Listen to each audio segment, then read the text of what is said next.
Bonsoir. Je me retrouve aujourd'hui à l'Hôtel de Ville de Paris pour une magnifique visite de la capitale française.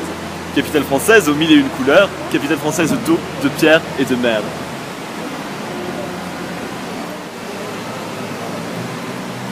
La Seine, S-E-U-N-E, qui laissera son empreinte dans la littérature française. Sous le pont Mirabeau coule la Seine, dira Apollinaire. Mais voyons aujourd'hui l'Hôtel de Ville de Paris.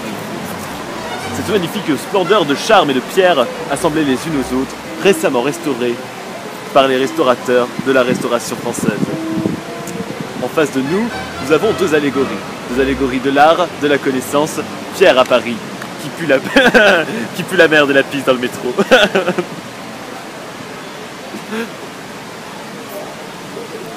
Voyons ensuite Paris-Montparnasse, la tour, ce phallus, cette verrue qui déforme Paris. Nous irons ensuite sur la tour Eiffel, cette espèce géante, cette dame de fer, visiter on ne sait pourquoi, on ne sait pour quelle beauté, pourquoi on l'aime plus. Nous irons enfin au Louvre, 666 triangles de verre sur la pyramide de Paye. Paye, ce chinois engagé par François Mitterrand pour valoriser Paris, si je puis me permettre. Commençons alors notre première partie.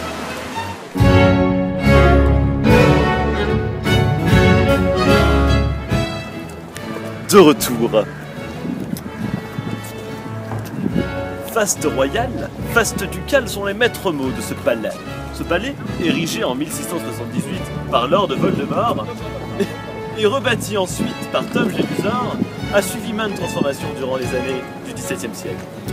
Voyons désormais la cour Richelieu, cette cour qui accueille tant de personnalités, qui nous ont, maintes fois si je puis dire, accoutumés à ce faste. Nous allons désormais rentrer dans la pyramide de Paye. Suivez-moi.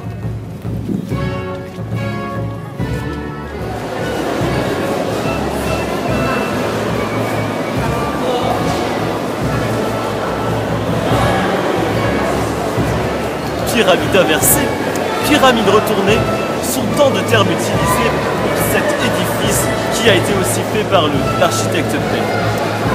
Ici, nous sommes au Carrousel du Louvre, où plusieurs grandes entreprises capitalistes de renom et de droite ont trouvé leur marque. L'Apple Store, avec la pomme croquis.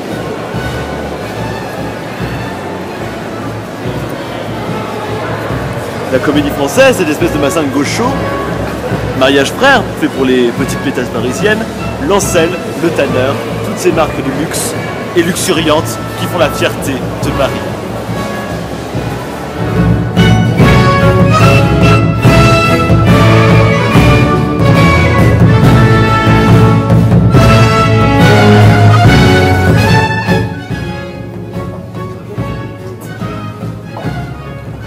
Continuons la visite.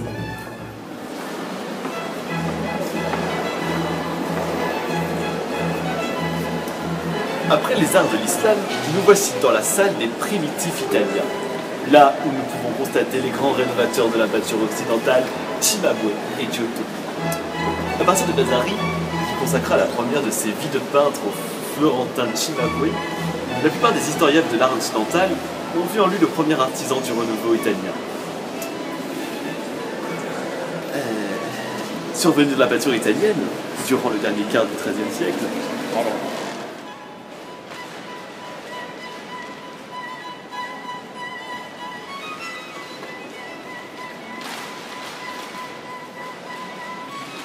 Ici va bientôt s'achever notre long périple de notre magnifique histoire au Louvre.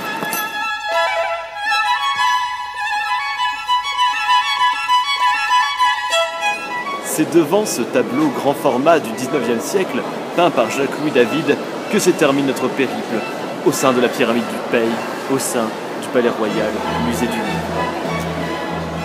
Je vous laisse apprécier la richissime décoration de Jacques-Louis David, l'extrême faste des hermines et des manteaux. Au revoir.